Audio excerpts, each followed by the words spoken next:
Hello everyone, how's it going today? Rubber Ducky Games here with yet another video.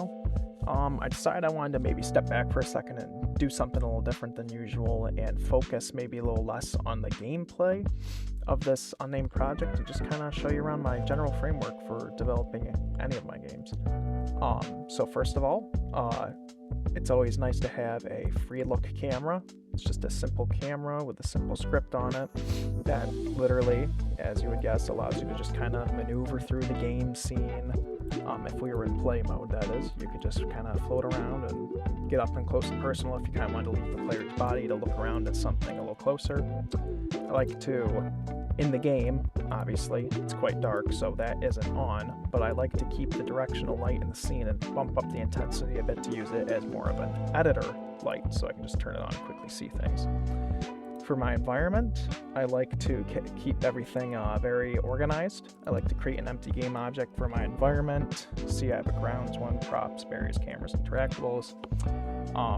It's just essentially several empty game objects used to group things together to make the scene tidier, essentially like folders.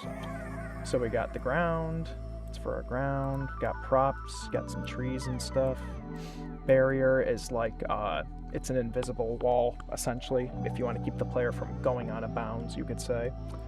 I have several different cameras, like when you sit down to, let's say, on the log, I have a camera that gets triggered on for there, as well as inside the tent. And for my interactable, at the moment, it's just the tent interactable. So when you click on the front of the tent, it sends you inside of the tent.